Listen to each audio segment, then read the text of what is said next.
By now, you know that sound. It's the sound of the Home Depot. But what about those sounds? Those are the sounds of a brand new ice maker dropping cubes into a fresh glass of water, making this the sound of savings on top brand appliances. The Home Depot. How doers get more done. Save up to 30% off select appliances. Valid May 19th through June 8th. Gas range extra. While supplies last. See store for details.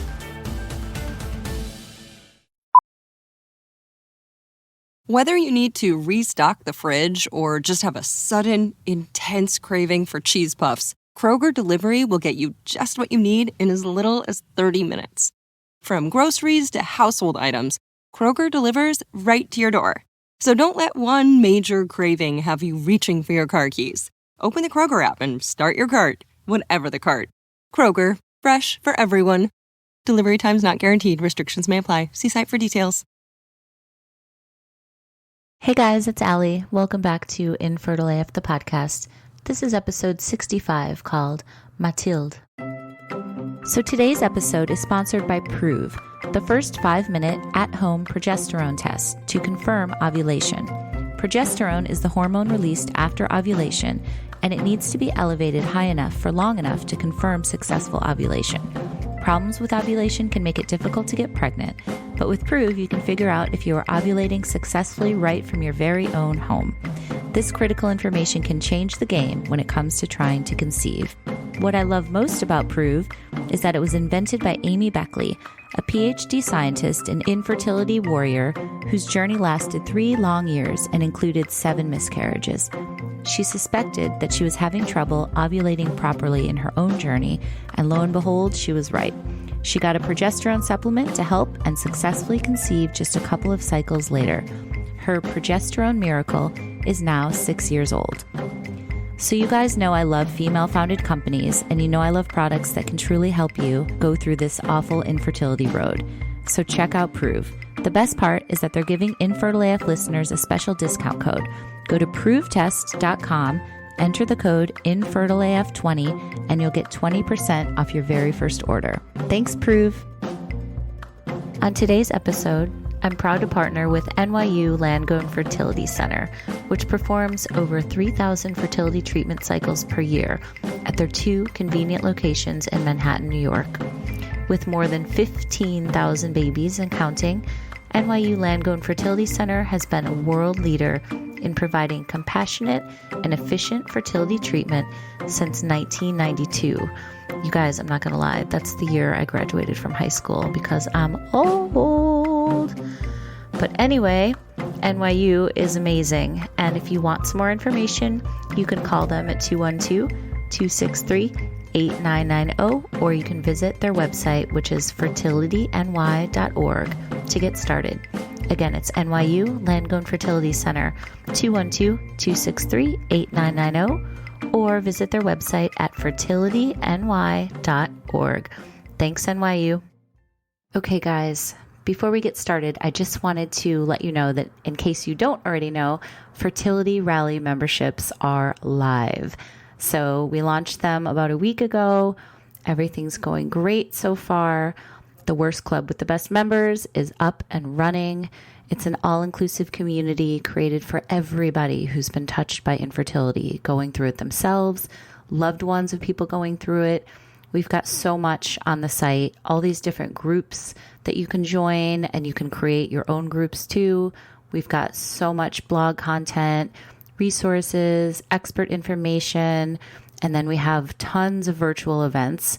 So each week it's different programming, and we would love for you guys to come check it out. So we've got a 7-day free trial for everybody. If you want to check it out, come to fertilityrally.com, and we hope to see you there. Thanks. Okay, so back to the podcast. Mathilde Froustey is such an amazing woman, and I'm so thrilled for you guys to hear my conversation with her today. She is a principal dancer at the San Francisco Ballet. She is one of the best dancers in the entire world. And today she is going to tell you guys all about her infertility struggles that she's still going through right now. So it's so interesting, and I'm so honored that she wanted to tell her story in depth here, because in the dance world, infertility is a really taboo subject. you know, as she says, it's really unspoken. It's something that nobody talks about, but she's going to talk about it today. So she's going to go into all of that. She's also touching on eating disorders that she witnessed and has experienced firsthand, how that plays into it, pressure she's felt from herself, her fellow dancers, her dance instructors. And then she's going to tell us just about life in general as one of the best ballet dancers in the entire world. So without further ado, this is Mathilde's infertility story.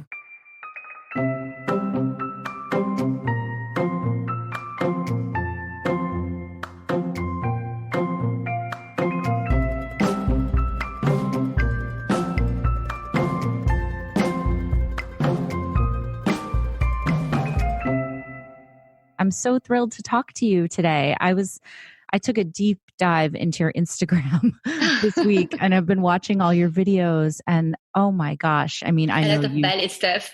It goes without saying, but you are just such a beautiful dancer, and it like brings me to tears watching some of the stuff that you've put on. So thank you. Thank you. I'm so excited to hear your story, but you know, you told me a little bit about it so far and how, you know, in the dance world, infertility really is a taboo subject. So I love that you are coming out and talking about it and, you know, breaking the stigma. And I can't wait to hear everything you have to say. So thank you, first of all, is what I want to say. Oh, thank you, Ali. Yeah. Are you nervous at all, or do you feel okay? No, I feel okay. It's just, it's just a big coming out in a way. Yeah. It's a big taboo in ballet, but I feel like with athletes in general. In ballet, you know, you don't get pregnant, or you don't try to get pregnant. You just eventually, if that happens, you get pregnant and you tell it after 3 or 4 months. And everybody is a little bit like looking like you as like, I'm so sorry, you're going to miss your season. Too bad, you know. So it's been like something like that, a bit weird. So, I mean, it's like everybody when you're young and you start your career, you're like, please, I don't want to be pregnant. I don't want to be pregnant. I want to dance this role. And I might be fired if I'm getting pregnant. And then, you know, when you want to be pregnant, then, you know, it's a problem. Right. So if you don't mind, I love to always start at the beginning. And well, first, I'd love to hear, how old were you when you started dancing? And where were you? I should say that you are a principal dancer at the San Francisco Ballet. How long have you been there? And where did you start out? Were you in France, or were you always in the States, or? Well, yeah, I started ballet when I was 8 or 9, which is actually weird, but it's late. It's really late for ballet. Usually you start at like 4. Sure. Yeah. My daughter started at like 2. Yeah. Yeah. So I started at 9 or 8, and it was late. What got you into it? I was really, really tomboy, and I couldn't stay straight. Like my back was tilted, like, and my mother wanted me to have a good posture. So she put me to ballet, and I hated it. Like, it was torture to me to go to those ballet class.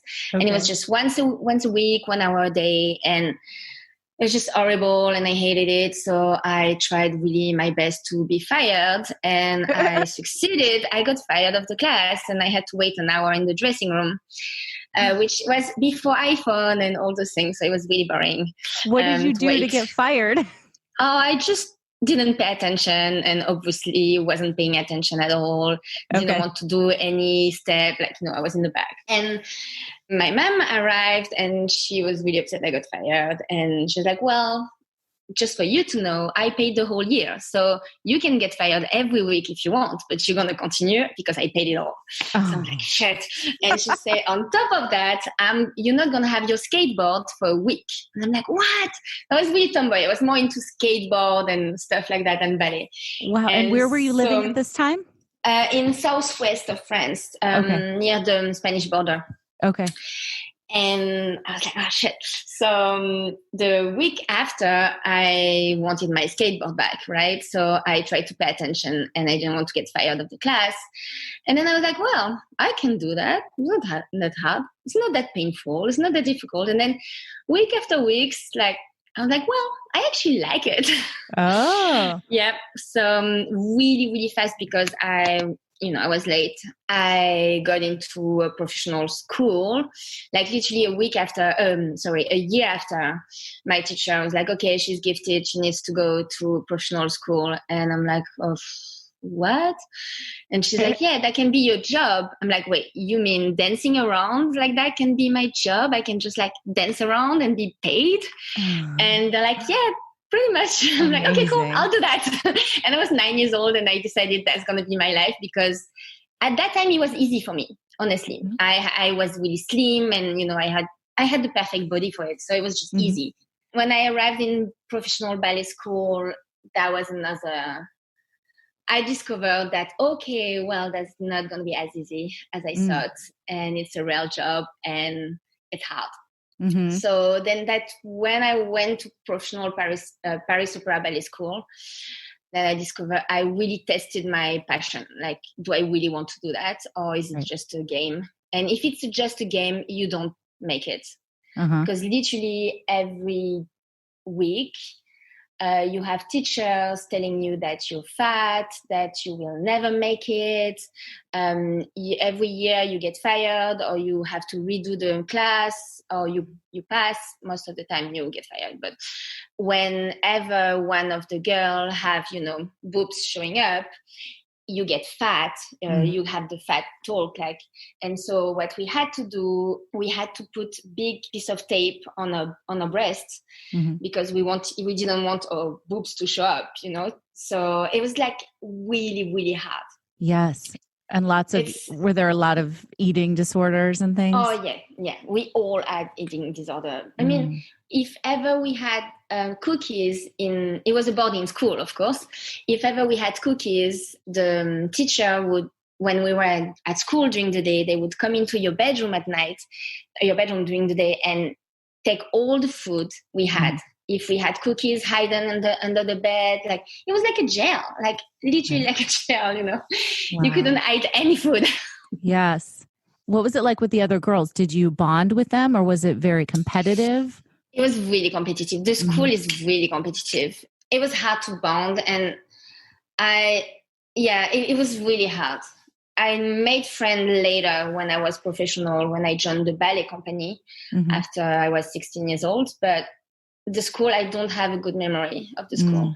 What can you tell me some stories about, like, what were the kinds of things that was there, like, would people like sabotage each other, or like, I'm sure everyone's trying to get the lead roles and all the dances and stuff, right? Yeah.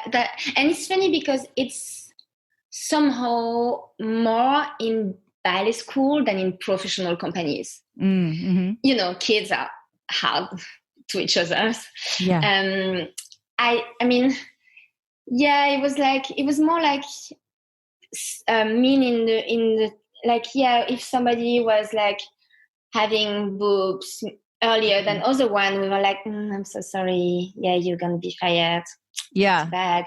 It's like those things. I remember it was horrible. I always been skinny, so in a way I was lucky, but my friend, we were at the cafeteria, the restaurant, and at night, and we take the tray and we just take the dish that is in front of us, and it was rice and chicken. So I take mine and she takes hers, and one of the teacher comes and take a plate out and put just vegetables in front of her on a tray, and that's it. And in front of the whole school, she was on the diet menu, but nobody talked to her, nobody tried to help her. She just like, no, you cannot eat that, you eat vegetables, that's it. Wow. Like, you're 13 years old or 14 years old. Right. Like, how hard is that? So yeah, we all had eating disorder big time. Right. Yeah. That's incredible. So tell me, so at 16, you joined the professional company? Yeah. At 16, I got my first contract, which was with Paris Opera Ballet. And I stayed there until I left Paris Opera Ballet when I was 28. So okay. For a while. And you came to San Francisco at 28? Okay. Yeah. So in Paris Opera, just quickly, it's a little bit like the army. You have like different grades, and every year it's a contest and you get promoted, and then you get to dance the roles if you are at this grade, you'll have this role. And if you're higher, you have a better role. So I felt I was kind of stuck in Paris, and I started to be frustrated. And I think there is nothing worse for an artist than being frustrated. And I didn't want to be this person. So I was like, okay, I need to go away. And I always loved San Francisco Ballet. It was one of my favorite company. And also I loved it because it's really far from France. I don't think I could go further, Right. So I kind of like that. It was like an adventure. So what were when you got to San Francisco, what's your day to day? Like how many hours a day are you dancing? And we start the morning at 10, and it's like a warm-up, like a ballet class all together that we're still doing on Zoom every day, despite, during this crazy time. And then after we go on rehearsals. When we don't have a show, we do 10 to 7 p.m. nonstop. So we don't have a break. We have 5-minute break every hour. Wow. So it's either you go to the bathroom or either you eat, but you cannot do anything. So most of the time we do at the same time, Right. So a sandwich is like go for 3 days. I find like old sandwich in my dance bag. It's crazy. Right. And when we have shows, we start at 10 and we finish at 11 p.m. Okay. So it's like long days. Yeah. And have you had any injuries along the way? Oh, so many. Right. I'm sure. But that's part of the job, though. It's like when you're on point shoes, if your mind stops focusing for like a second, then you break your ankle. So I torn my ankles maybe 20 times each. I had like a bad knee injury, 2 feet surgery. I had, you name it, I had it. That's really part of the job. So we know that's going to happen. Right. Have you ever wanted to give it up? Like, has it ever been just so hard that you wanted to quit or do something else, or? Not really. First of all, because I always had this feeling that I don't know what to do what else to do. I stopped school. I was 14. So I really have no idea what to do. Like, dancing is the only thing I know in my life, which is horrible to say, but also great in a way. No, it's amazing. But so, yeah. And also, God, when you go on stage, well, it's like drug. I don't know. It's an addiction. When you go on stage once, even if you stop for a year because you're injured, which I did. Once I had to stop for a year and a half. But I had the taste of the stage, and this you never forget. Right. So it's always pushes you to go back. Right. Yeah, I can imagine. So tell me, as a kid, you said you started dancing at 8 or 9. Did you always want to have kids? Did you think about the future and being a mom, or was that something that didn't really cross your mind when you were younger? When I was younger, honestly, I didn't really think about it, but I remember I was always so proud of my mom is really young. She had me at like 20 or something. And I remember she would pick me up from school and I was so proud. She was so pretty and young. And, she was literally 15 years younger than all the other mothers. So she's really pretty on top of that. So yeah, I was super proud. And I was like, yeah, I would like to be a young mom like you. And it's so cool because we are best friends. Right. So I always wanted to be a young mom. But then I went into ballet, and it was always really clear that I had to kind of make it before having a kid. I wanted to at least be in a place when my career was established before anything, because of this taboo or stigma about like, oh, you have kids, you're done. You're not going to be a dancer anymore. So I was like, okay, well, I'll wait when I find my place in this world, in this art world, and then I'll think about it. As you were coming up and building your career and getting more and more successful and working so hard, was there, like, in the back of your mind, did you feel like the biological clock was ticking, or were you kind of just so career focused that you were able to kind of put that aside? A few things. Yes, I always thought about this clock, but I was so career focused, and my clock was like, okay, I need to dance this role before 28, and then I need to learn this technique before 30, and then, okay, going on 35, I need to know, like, you know, but I think in a way it was also a way to not think about the biological clock, and also not think about what, years of eating disorder when I was younger, and working out so hard and being, of course, underweight, because when you a ballerina, you're underweight, would do to my body and would do to my fertility. Right. It was just a way to not think about it. Right. I'd love to hear more, if you don't mind, about, when we were DMing a little bit and you were saying that in this world, you absolutely never talk about the wish to be a mother. So tell me about that. Like, you just kind of touched on it a little bit, but is it spoken? Like, do people say that, or is it just kind of an unspoken thing that you shouldn't talk about it? Or like what is it really like? Yeah, it's really unspoken. There is this image of, if you have kids, then you'll be less focused and you'll be less willing to spend time in the studios. Like, I don't know a lot of jobs when you have to be there at 9 a.m. and the show finishes at 11. So the time to undress, take the makeup off, take the tutu off, and get changed. I never go out of the theater before midnight. So it's like, oh, are you going to do that if you have kids? Then you'll have to rush things, and you'll have to maybe not do all the rehearsals you need to do, so it's something that nobody talks about it. And also there is this thing about, we're so body focused, like you have to be so in shape and so slim and so perfect. Then, having a baby means, okay, you have to get your body ready for that, maybe put some weight on, and then you will put some weight on, and then will you lose this baby weight, like all these things, so many things. Like, finally things are changing a little bit. So I have one or two friends who are principal dancer like me and had a baby, and they're like, oh my god, Mathilde, you know that.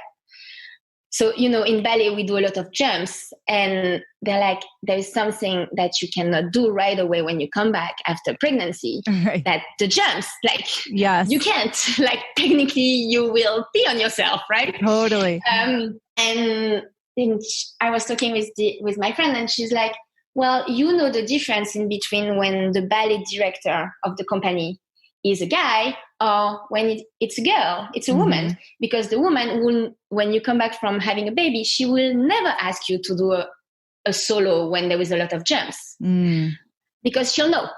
But a guy will be like, yeah, you can do this part. And she's like, no, it's so much jumps, but you look in shape, you're good, you've been here for 3 months already. Yeah, but still, it's not ready yet, Right. So, like, all those things, like, nobody talks about it. Totally. That's so funny. Yeah. So you have had people that you've worked with or danced with who have had kids and have come back. So it is possible. It is possible. It's probably just not very easy, right? It's not easy. It's possible. It's changing. And I think the more ballerinas would be like, feel they can have baby, the better it's going to be, Right. Well, I know that, again, you're taking a bit of a risk by telling the story. So I really appreciate it. And thank you for your honesty and like showing us into this world. So when did you start to try to have a baby and what happened? So I've been on the pill since I'm basically 16 years old. Okay. Were you ever scared that was going to make you gain weight? Because that's one of the things. No, it's crazy. I think I have a weird body. I didn't put 1 pound, like nothing. Okay. Didn't even have more boobs, which I was kind of hoping in a little, in a way, because I literally have no boobs. And I was like, oh, I hope, I'll look a little bit like a woman. And no, nothing. So I went on the pill, and when was it? It was in 2017. I broke up with my boyfriend at that time, and I was like, well, I feel like being single for a little bit. So I think at the same time, I'm going to go off pill because it's been too long. And, I started to read about, fertility and all those things. I was like, I feel like I need to go off this pill. So I went off the pill and didn't have my period for like 9 months. And it was cool at the beginning. I was like, oh, that's great. Like, no period anymore. Yay. Right. And after 9 months, I was like, okay, well, maybe there's something wrong. So I went to, I was in France at that time for holiday, and I went to my doctor over there. And also, I can't remember what you say in English, gynecologist, we say in French. But yeah, gynecologist? Yeah. Okay, cool. You say the same in English. Yeah. And it sounds so much better when you say it, but yeah. Thank you. And so she was like, well, no, it's normal when you go off the pill, and also you're an athlete, you're working too hard, body weight is a thing too. So we're just going to try something. She put me on the pill for like 10 days. And she said, if you have your period after that, then it's okay. Nothing's too bad. I took this pill. I got my period. Okay, I went back to San Francisco, and then I met my husband now, and about the same time. And I was like, well, of course we just met, so we didn't want kids right now. But I told him, listen, I don't have my period, so I don't think I need to take the pill anymore because anyway I don't have my period, so we don't risk anything. He was like, okay, fine. So 6 months passed again, still no period. So at that time, I'm almost like a year and a half. And I'm like, okay, well, this is really, really not normal.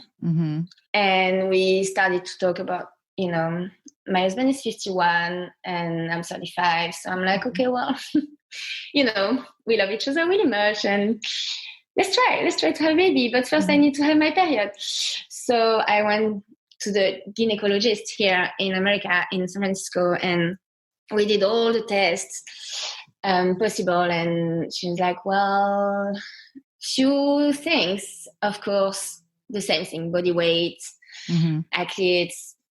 She said it could be the pill, but now it's been a year and a half, so she didn't really believe it was, the pill problem.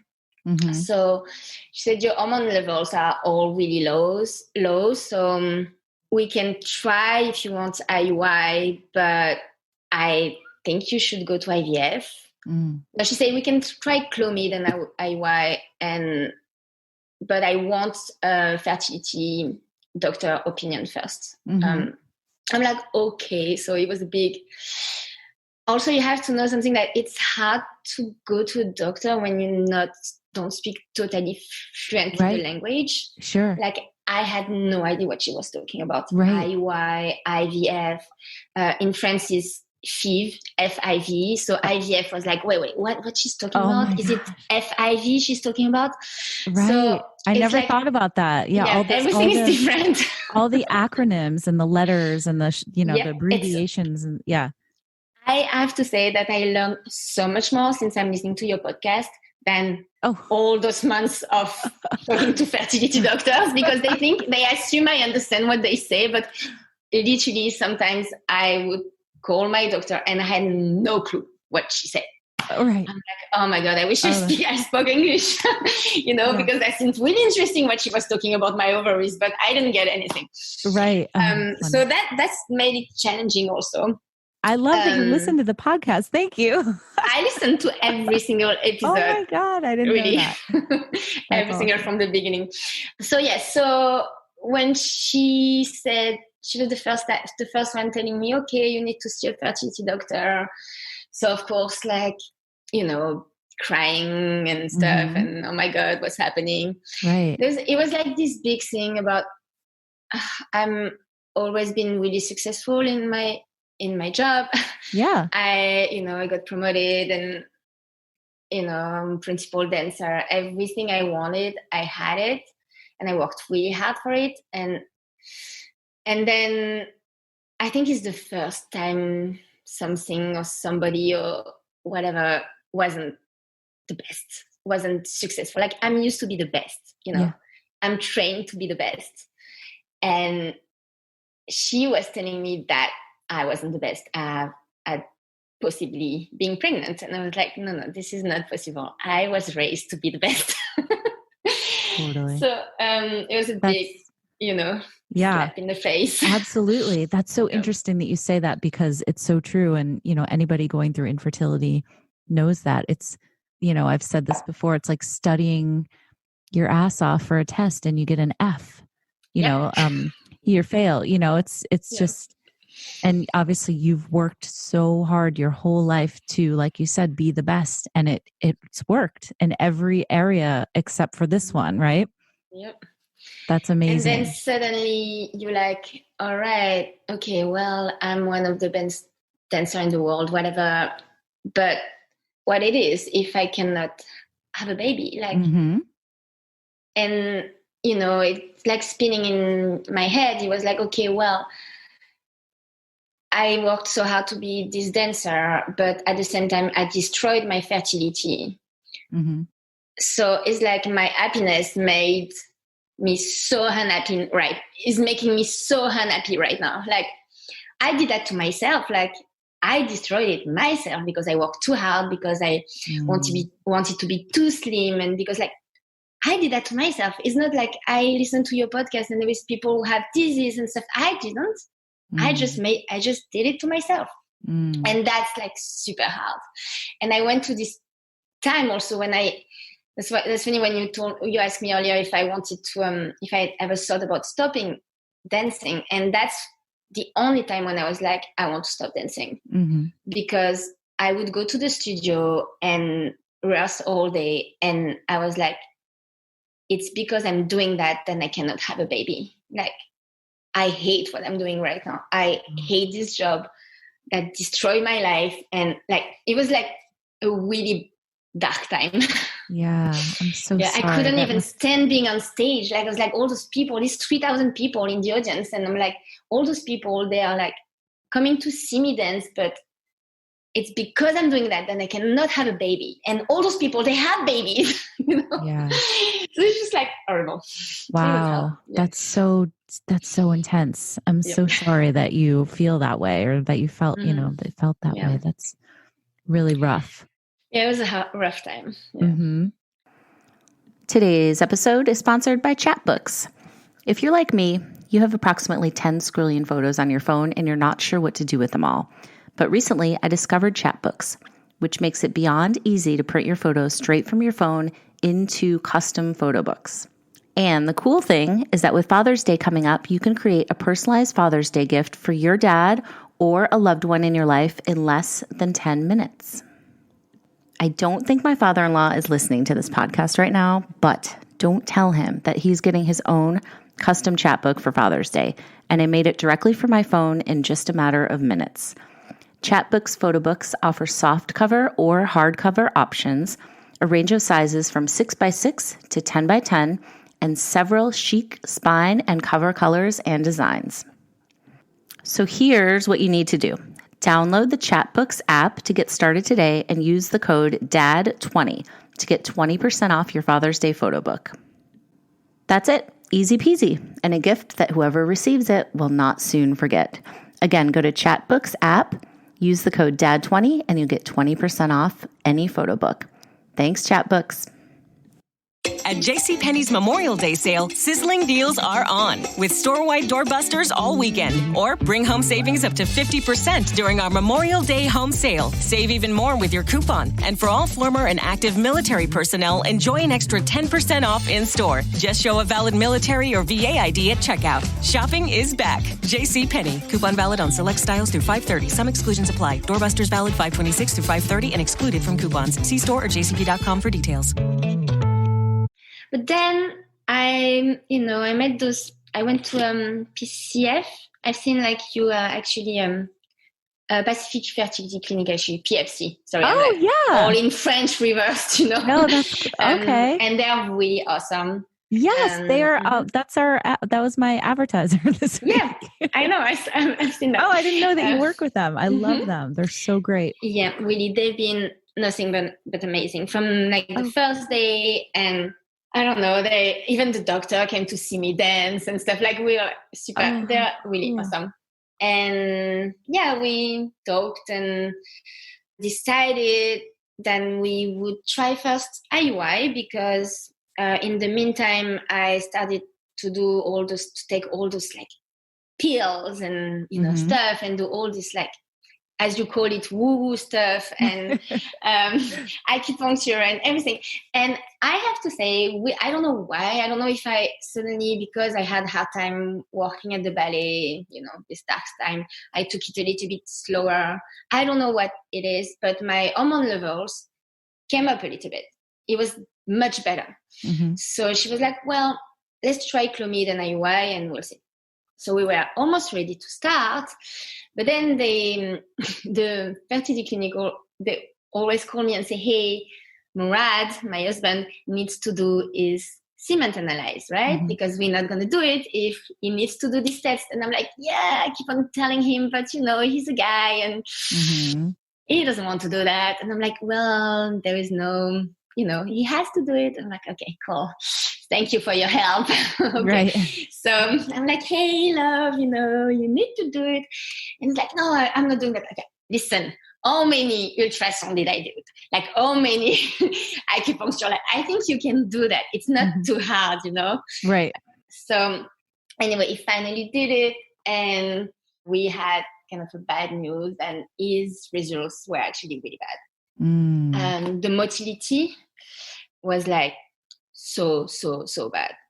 It's supposed to be around 50 and his number was like 5, which is weird. So we called the doctor and she was like, well, we see this kind of number only with obese people or really, really heavy smokers, like, or drinker. Murad never had alcohol of his life and he never had cigarettes of his life and he's like super slim. So we were like, okay, so that's none of that. So he did a genetic testing to see if there was like, they call that genetic fragmentation. And it was a lot of it. So that was also really bad news because that pretty much says we cannot use his sperm. Okay. That if we used his sperm, it would be a lot of genetic disease. Okay, so we don't want that. Yeah. So we're wow, that must have been hard to take. Yeah, and that was like, it was a switch though in the couple a little bit because the broken, and I'm making this sign with my hands at the same time. The broken one was me this whole time, and then suddenly it was not only me; it was a little bit him was broken too. Right. Did that make you feel a little less hard on yourself and a little less guilty? Yeah, it's so weird to say that. And I think you're the first person I'm saying that to, but yes, it made me feel better. That's so weird, but it totally made me feel better. I think that's super human of you to feel that way. I would have felt the same. Yeah. Yeah. And so it was like this, we were in the car. I remember when we took this call from the PFC and I remember I was super quiet and my head was spinning and after the call, Murad did this like super sweet thing and he hugged me and he was like, I'm so sorry. And from this day, I was like, okay, this is not okay. We have to stop being sorry. It's not our fault. It is not your fault. It is not my fault that we are broken. And we have to stop apologizing because what if I get pregnant and I have a miscarriage? I don't want to apologize because it's not going to be my fault. Like, we need to stop apologizing. Yeah. So we made this pact that whatever happens, we're not going to apologize because it's not our fault. And I love that. Yeah, I really remember that was a strong day for us, like a really bonding, day. Yes. And probably a turning point in your relationship too, where the blame is suddenly thrown out the window and it's just like, let's get through this together. Yeah. And I think also, like for guys, there is a little pride, about like, your sperm or whatever. And totally. I think that was the end of it. We were like, okay, whatever happens, and it's not our fault. Right. So yeah. So can I ask you, do you know anybody else who is a ballet dancer who has gone through IVF or any of this stuff? Nobody. And nobody is talking about it. And you're not telling anybody. And I went through this whole thing without telling anybody. Okay. And that's why I decided to talk about it, because it's impossible that I am the only one going through it. It's literally impossible. I see all the other dancers, we all had eating disorder and working too hard. Like I see my friends, like nobody has regular period. Like I am not the only one who's going through it. And I wish people could, dancer or athletes, could actually talk more freely about it and be like, if somebody had told me when I was 20, hey, Mathilde, don't work too hard, eat better food. Okay, don't try to lose weight. I mean kilos, but don't try to lose pounds when you actually look great, because after you're going to have to go through IVF, trust me, I would have liked it. I would have been like, oh yes, okay, cool. Right. You know, but nobody told me that. So I just hope that I can, avoid people to make mistakes with their fertility by working too hard or being on a diet too strict, Absolutely. You're definitely going to be changing lives by people that will listen to this, for no doubt about it, for sure. So thank you for that. Another thing you said that I thought was so interesting was, so you're doing these shots and you're still dancing 10 hours a day. Yeah. And you told me that you would be like crying in the wings of the stage. Yeah. So tell me about that. I mean, obviously it's hormones and it's everything you're going through, but God, that must have been so hard. Yeah, that was not easy. But first, we ended up using Morat's sperms because we decided to. So we went to see this like amazing fertility doctor in San Francisco who works with PFC, and they're so lucky. Our sperm like regenerates every 3 months. So he took this really strong treatment, and he got tested again 3 months after. And the doctor said, okay, well, your sperm is so much better. You can try IVF with your sperm. Oh, wow. Okay. Yeah. So we ended up using his sperm. So that was the good news. Oh, that was a twist I wasn't expecting. Okay. Okay. So that was really awesome. But what was funny is in the meantime, I went to all the sperm donors website in San Francisco. And San Francisco is all based with like technology and like dating app and all those apps. Yep. And I got so surprised. Like if you want sperm, it's so easy. It's like a dating app. You do your profile and you can choose everything. You can choose the sense of humor. You can choose the level of education. Right. You can choose if you want curly hair. It's awesome. Like I was like, listen, if you want to use yours, I'll do that. This app, it's really awesome. I'm going to just have fun playing around with the app here, picking my, That was funny. That like kind of made me laugh for 3 months. In the meantime, we were waiting for this result, but we ended up using his sperm. Okay. And so we got started in February with the shots. And since I decided to not tell anybody, I was doing the shot and then rehearsing all day, wearing a tutu and a leotard, which is basically like a swimming suit, right? And being for 10 hours in front of mirror. And I mean, you remember, right? When you do those shots, the last thing you want is wearing a swimming suit in front of 3,000 people. Absolutely. And looking at yourself in the mirror all day, And did you notice your body was changing physically? Yeah. I put like 7 pounds in 12 days, which, it's not that much if you think about it, but when you use every single muscle the way we use, like you can feel it. And also I was like my stomach was like puffy, like bloated.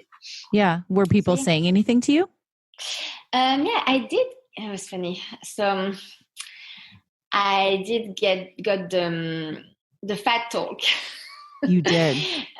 So from it who? was after this rehearsal from one of the ballet master. So one of the teacher of the ballet. It was after rehearsal, and So one of the side effects of those shots also is like you have cramps, but not only in your ovaries, you have cramps in your legs, you have cramps everywhere. You like really, you feel out of shape, like globally, and you can't breathe. Like I remember being like out of breath, all the time, and sweating a lot. And so after rehearsal, it didn't go that well because, I think I was like at day 8 or whatever. It started to be intense. And he took me on the side, which is, never a good sign. And it's like, Mathilde, I need to talk to you. Like, I don't know what's happening to you. You are really out of shape. And maybe you don't work hard enough. You need to be more focused. Also, you don't seem focused. Like, you need to pull yourself together. Like, the show is in 5 days. Like, if it doesn't get better tomorrow or the day after, like, I'll have to take you out of the show. And I'm like, tomorrow I'll have another shot. So I'm telling you, it's not going to get better. It's just going to get worse. Yeah. Were you able to say that? I couldn't tell that. No, I was like, yeah, sure. I'll lose like 7 pounds by tomorrow. Yeah, sure. That's what's going to happen. So I didn't say. Then we started stage rehearsals. It was before the show. And I was in the wings and I was like crying because, it's hard to dance in front of 3,000 people on a normal day, but high on hormones, you literally want to kill yourself. I cannot even imagine, literally. I was hysterical. Like, I would like laugh so hard and cry, and like they couldn't fit me in the tutu. So I like started to scream on my dresser. I'm like, this tutu is not mine. I used to fit in my tutu. And she's like, no, Mathilde, this is your tutu. Oh my God. Your name is on the tutu. Okay. You need to make all of this into a movie, by the way. Yes, I would love to. So she was like, no, Mathilde, that's your tutu. And I'm like, this is impossible. Try harder. And she would like try to close it in my bag, but it would not close. Oh my God. And I was like, okay, it's okay. I'm just going to wear it open. And she's like, no, you can't wear your tutu open. Like, it's okay. I'll give you another one bigger. And like, no way. I would only dance with my tutu. Well, it was pretty bad. Amazing. Were you ever tempted to just be like, I'm doing fucking IVF, like blow up at somebody? Or yeah, I did by the I had to actually tell one person by the end because I was going to have the eggs ritual, and I wasn't going to be at the ballet on that day. And of course, they had scheduled me for a show on that day. And I honestly, the weirdest thing. So my egg ritual was at 8 a.m. and I was so tempted. Like I was like, I think I can do the show at 8 p.m. Oh my God. I think I can totally do it. Like, I'll just do my egg retrieval and then I'll show up at the ballet and then I'll do the show. No problem. Oh my God. And then I talked with the doctor at PFC and they told me, listen, that's not a good idea. No. You can't do the show at night. It's not a good idea. Like, you're not going to enjoy it. You're going to be in pain. And I'm like, okay, fine. I'll take one day. So I had to tell them that I would miss this day. And it was after my trigger shot and I was going to come up with a fake excuse or come up with something that, but I was so sensitive and high on hormones that I couldn't hold it. I was like, listen, I'm not going to be here tomorrow. And it's like, well, you can't miss tomorrow. I'm like, okay, here what's happening. And I told this person, which was this ballet master who gave me the you out of shape. Yeah. And he was like, okay, well, you're doing that, but you're going to miss tomorrow. Okay, that's fine. But you have to wake up earlier and do a warm-up class before the egg retrieval.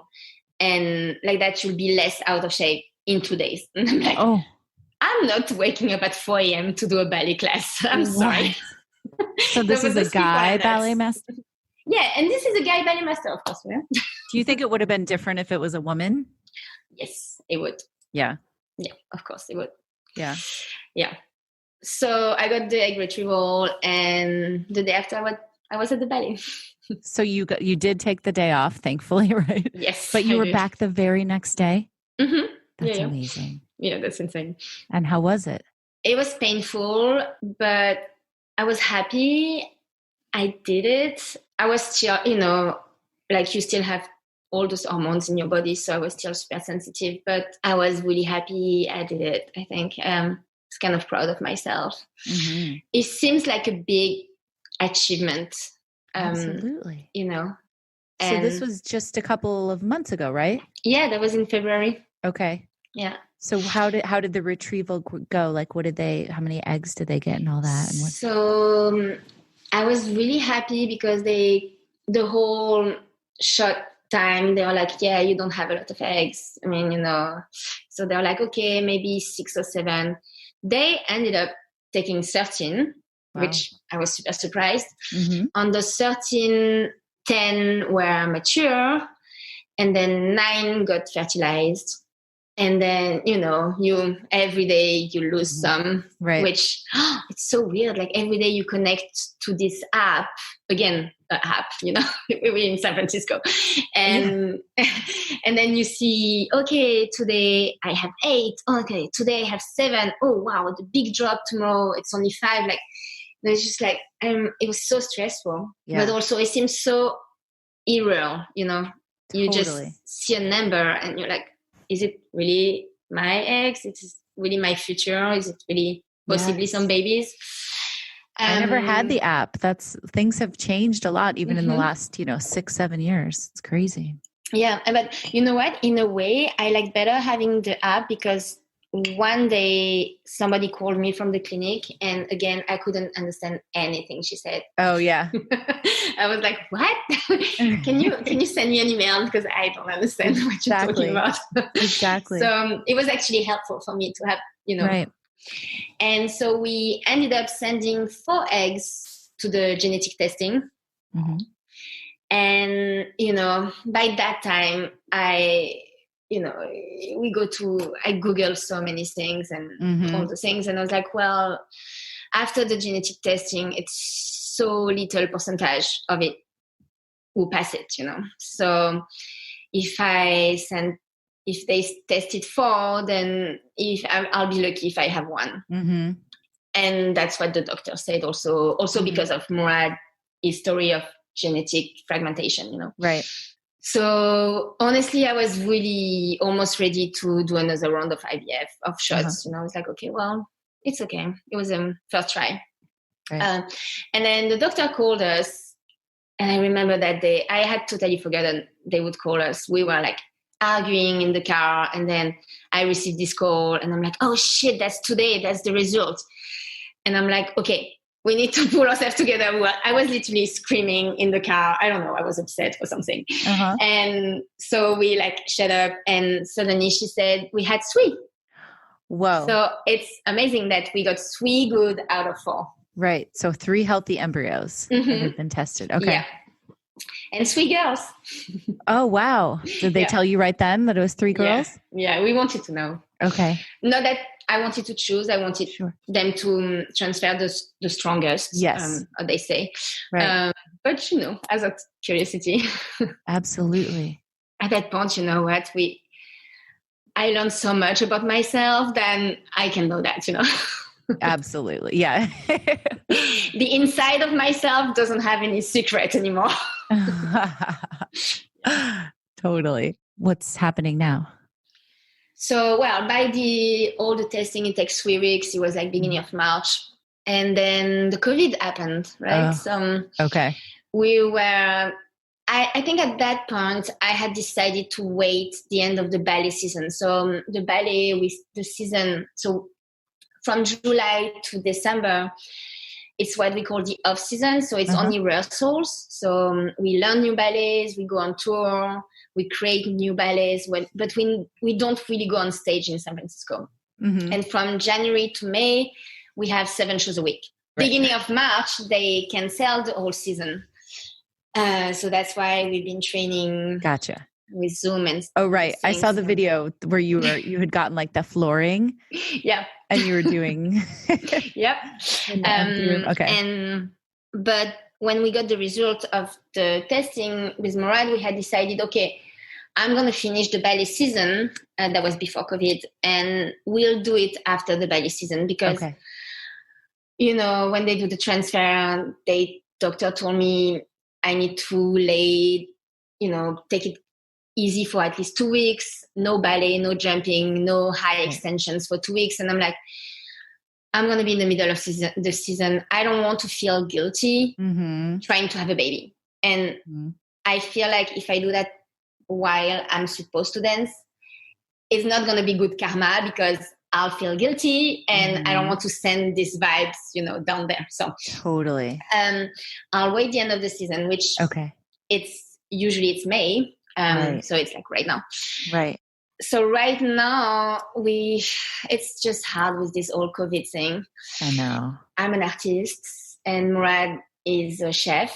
He owns restaurants and is a chef in those restaurants. And we both work in two jobs that really, really affected by COVID, financially.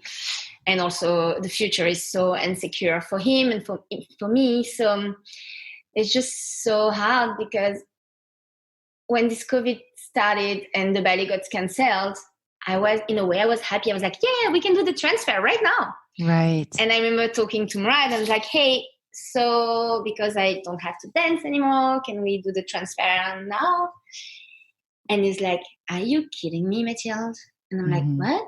And he's like, I don't have a job anymore. My restaurants are all bankruptcy and the ballet is canceled. Like, do you really think that's the best time to have a baby right now? And I'm like, okay. So it was a hard moment because I realized that this COVID thing affected both our works and also our private life because of that we had to wait.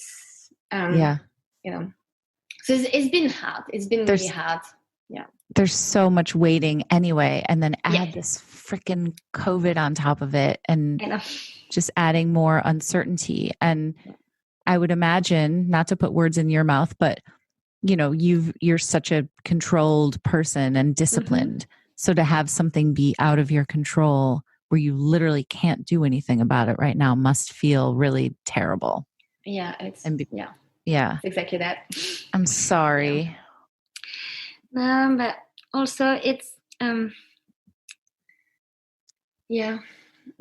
but I wish in a way I wanted to tell him, he doesn't listen to your podcast and he's really busy. And when I started this whole IVF process, honestly, I had no idea. I had no clue what it was. IVF, I didn't even know what it means.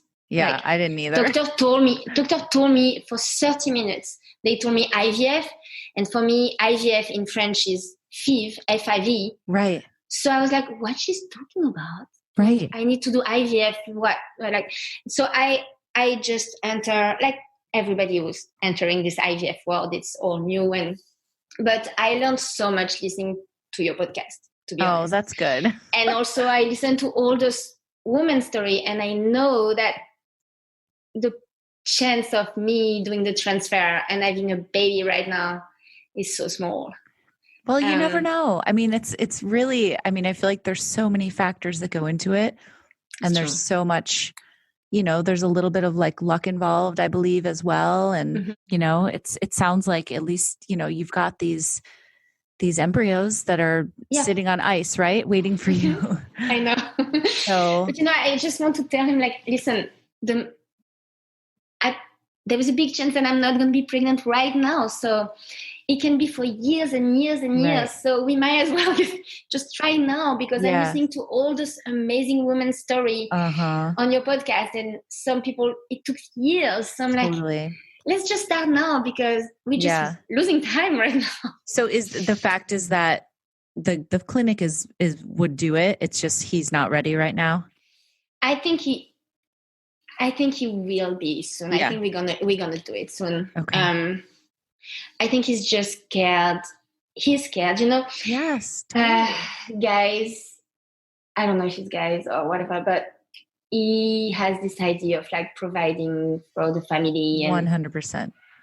And I think right now he's having restaurants in America. They're having such a hard time. Yes. And it's literally no money at all, like nothing. Yeah. And he's like, I'm 51. I waited all my life to have a kid. And now I'm going to have a kid at the worst moment of my life. Right.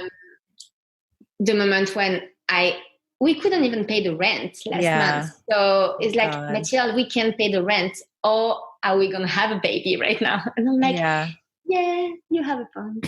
But, the only thing I can say is there really is never a perfect time to do it. And, not that that's going to change his mind or anything, but I mean, I feel like you're right. Like time, it's hard. It's so tricky because you don't want to rush it, but you've been waiting so long and it does get harder, the longer you wait, and it might take a couple of times, but maybe not, you never know. So I get it. I totally get it. And I'm sorry that there's so much uncertainty. And it's funny because I'm only also, so I listened to, I think it was Ellie, the woman, she's American and she lives in France. Yes. It was on the first season, I think. Yes, absolutely. I'm like a podcast freak. I love it.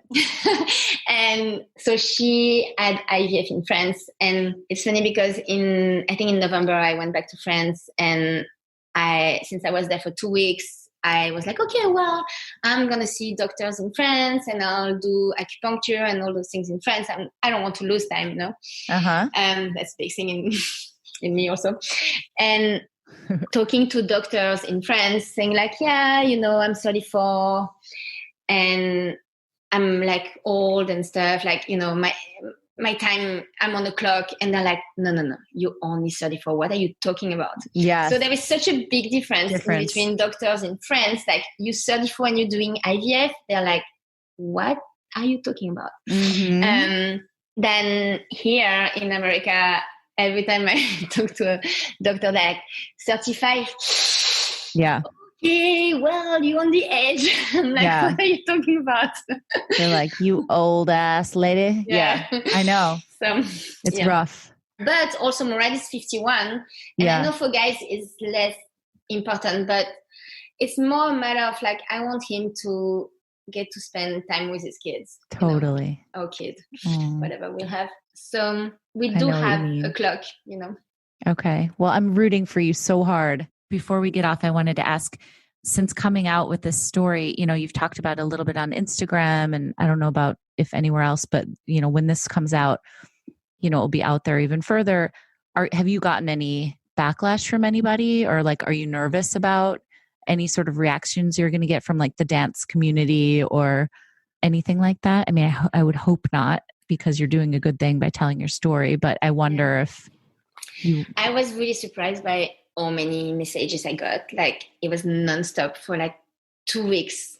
It was nonstop messaging on Instagram and Facebook all over by dancers, and also just people following me on Instagram saying like, oh, I went through the same thing. Oh, like people that I knew, I had no idea. Okay. Also, so it's been a good response. It was amazing. Also, because of Murad's chef world, so many chefs' wives email me and say like, oh, I did the same thing. And then like, just amazing. It's been amazing. I didn't hear anything from the ballet. Okay. My ballet company, like my boss and the ballet master, anything. Right. It's just by saying that you want to be pregnant in the ballet, you give a message saying like, oh, then I'm not going to cast her for this role because she has other priority. Yeah. And you know what? Yes, I do have other priorities. I want to be pregnant. So I didn't tell it because I didn't want to not be casted on this role or this ballet or whatever, or not be chosen by this choreographer. But it was hypocritical. I do not want to be casted and I do not want to dance this role. I just want to be pregnant. And I think that was the coming out for me. It was not, oh, I did IVF, blah, blah, blah. It was, listen, this is my priority. And I love ballet, I love dancing, but it has been my priority since I'm 8 years old. Right now, I have a few years and that's going to be my priority. And yeah, I think that was my coming out. Oh, it's going to happen. It's going to happen. Thank you. I'm so sorry that it's been so hard, but you're so amazing. And thank you so much for sharing all this with us. Thank you for talking to me.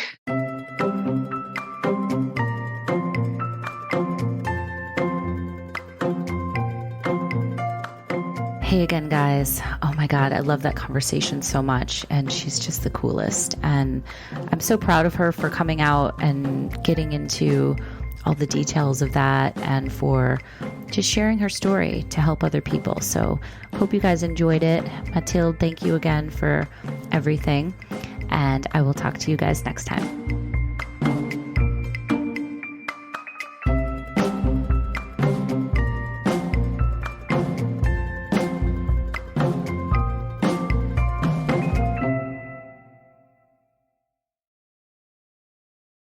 At JCPenney's Memorial Day sale, sizzling deals are on with store-wide doorbusters all weekend. Or bring home savings up to 50% during our Memorial Day home sale. Save even more with your coupon. And for all former and active military personnel, enjoy an extra 10% off in-store. Just show a valid military or VA ID at checkout. Shopping is back. JCPenney. Coupon valid on select styles through 5/30. Some exclusions apply. Doorbusters valid 5/26 through 5/30 and excluded from coupons. See store or jcp.com for details. Did you know 77% of women who wear bladder weakness products experience intimate skin irritation? As if having incontinence wasn't stressful enough. But Tena Intimate Pads have been gynecologist tested and do not cause skin irritation. Gentle on my intimate skin. I need to try Tena Intimate Pads. Visit TenaSample.com for your free sample. Kind to skin, protects like Tena.